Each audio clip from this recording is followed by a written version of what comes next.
કે હે મૂર્ખ મનોમન વિચાર. તો આપણે અહીંયા આવ્યા છીએ, શા માટે આવ્યા છીએ? તમે તમારી જાતે નથી આવ્યા, તમને કોઈ મોકલ્યા છે અહીંયા.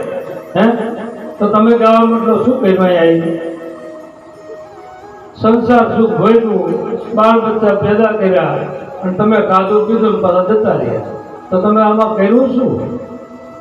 અહીંયા આપણને ખાલી એટલા માટે મોકલ્યા છે આ સંસારમાં. સંસારમાં રહી તમારું જીવન જીવતા જીવતા ભજન કરવાનું કીધું છે, પરમાર્થ કરવાનું કીધું છે. તો આપણે તો કહેવા મતલબ ખાલી આપણું કરીને જઈએ તો એમાં તો કર્મના ભાગા બંધાય, એમાં આ જીવ મુક્ત થઈ શકતો નથી. અને મુક્ત થવું હોય, આ 84માંથી છૂટવું હોય તો કોઈ સંતના ચરણમાં જવું પડે અને એને એની ઓળખાણ કરવી પડે. બધા આત્મા ક્યાં છે? આત્મા ક્યાં હોય છે? કેવો હોય છે? કોઈ અનુભવ નથી કરવો, એ વાતને સમજવી નથી, એ માર્ગે જવું નથી, ખાલી ગાયેલું ગાવું છે. એટલે તમને હું નથી કહેતો આપણે ભજન ગાવાવાળા સંતો ભક્તોને, આ તો જનરલી વાત થાય છે કે દુનિયામાં વધારે પડતું આવું ચાલી રહ્યું છે. એટલે નરસિંહ મહેતાએ કીધું 700 વર્ષ થઈ ગયા એમને, એને એવું કીધું કે ગાયેલું ગાય ને એ બધા જમના જોડા ખાય, સમજીને ગાય તો વૈકુંઠ જાય. તો આ બધી વાતો પર આપણે વિચારવા જેવું નથી, સમજવા જેવું નથી. આ કોઈ શાસ્ત્રમાં આવા લખાણ ના આવે. શાસ્ત્રમાં આવે પણ કેવી વાત આવે કે જેમ આપણે કોઈ પણ મૂર્તિ હોય પેલા કેવી હોય, ઘડી લાયા હોય ત્યારે ઓપન હોય, પછી એના ઉપર તમે આભૂષણો ચડાવો પછી જે આપે ઊભ લાગે. એટલે એવી રીતે એની ઉપર શબ્દનો ઓપ ચડાયેલો હોય શાસ્ત્રમાં, એટલે આપણને તે લાગે. પણ સત્ય શું છે એ તો જરા હાવ ખુલ્લું કરીને તમે જોવો અને સમજો તારે ખબર પડે. એટલે આપણે કંઈક ભાઈ નાગા સાધુ, નાગા સાધુનો મતલબ જ છે, બરોબર? પણ એ સમજાય નહીં ત્યારે આપણે ગાવા માટે કપડા વગર ફરવા માંડ્યા. એટલે આવું કોઈ સંતોષ નથી કીધું, પણ આ તો શું બધું પકડાઈ ગયેલું છે એટલે આવું બધું કર્યા કરે માણસો. બાકી આપણે મર્યાદામાં રહેવું. સંસારમાં છે તો મર્યાદા ના હોય, મર્યાદા વગરનું જીવન હોય. ઘરમાં આપણે કહેવા મતલબ મા હોય, દીકરી હોય, બેન હોય, પત્ની હોય તો બધાની જોડે મર્યાદાથી વર્તન કરવી છે. આ તો સનાતન ધર્મ છે, તેની મર્યાદા કેટલી હોય? પણ આજ કહેવાનો મતલબ આ કળયુગમાં મર્યાદા માજા મૂકી દીધી છે. આપણે કહેવાનો મતલબ બધી રીત છે પણ ઉલટી થઈ ગઈ છે. લાજ રાખવાની છે ને તો લાજ કાઢે.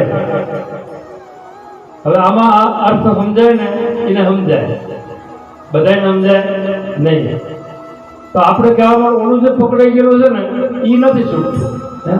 તો લાજ કહેવા મતલબ રાખવી પડે કે નહીં? તો લાજ બધા કાઢવા માંડી છે અને હવે તો હાવ કાઢી નાખે કે નહીં? તો આપણને આ જીવન મળ્યું છે, આને પેલા સમજો અને સમજીને પછી એને જીવનમાં ઉતારો તો આપણો ઉદ્ધાર થાય, કલ્યાણ થાય. કેમ કે પરમાત્માની ત્રિગુણી માયા જેવી છે. આ હું નથી કહેતો, મને અનુભવ છે, મને નક્કી છે, પણ હું તમને 6000 વર્ષ પહેલાનો પુરાવો બતાવું. કૃષ્ણ ભગવાન અને અર્જુન, આ ગીતાજીમાં લખેલું છે, ભણેલા હોય તો વાંચજો કોક વખત ખોલીને એટલે ખબર પડશે. તારે એને પરમાત્માને પ્રાપ્ત કરવાના, પણ અર્જુનને તો એ કૃષ્ણ ભગવાનની જોડે અવરની સંપર્કમાં રહેતો, સમાગમ કરતો અને આપલે કરતા શબ્દ કરતો. તો સમાગમ તો જોશે, આ ભજને જોશે, પણ ડાયરેક્ટ આ ભજન તમને મળવા ઉતરશે નહીં. સંતો આ બધા કરે છે, સારું કરે છે, ખરાબ નથી કરતા, પણ એનાથી વિશેષ આ જરૂર છે. કેમ કે આપણે ભજન અત્યારે ગાઈ નાખીએ તો સવારામ બાપાનું ગાયું, કે દાસ સવાર કબીરનું કીધું, બરોબર, નિરાજનું કીધું, ગમે તે ભજન આપણે બોલ્યા. હવે બોલ્યા ખરા, એ સાંભળવા વાળા સાંભળ્યું. તો હું તો એવું કહું છું કે આપણે બોલવા વાળા કરતા સાંભળવા વાળા સારા, કે શાંતિથી બેઠા બેઠા ભજન તો સાંભળે ને. પણ તોય મેળ પડે એવો નથી. વાત એમ છે, એ ભજન આપણે સાંભળ્યું ખરું, પણ આપણે સમજવામાં ના આવે તો શું કામનું? તો સાંભળ્યું ના સાંભળ્યું થાય ને.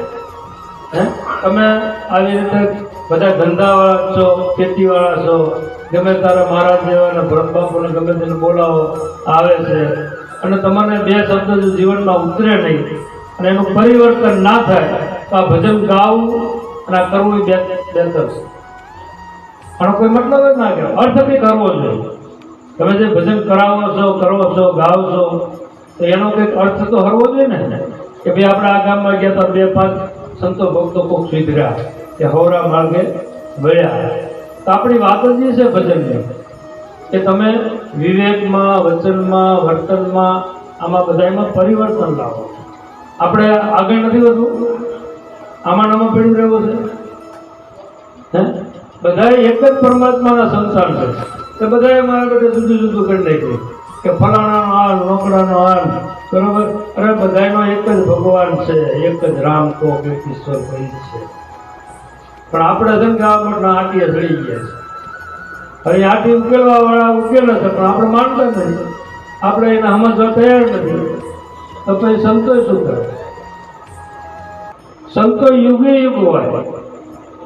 તો ઈ કૃષ્ણ ભગવાન અર્જુનના આવા સમજાવતા, તારો કૃષ્ણ એમ કીધું કે પ્રભુ મારે આત્માને ઓળખવો છે.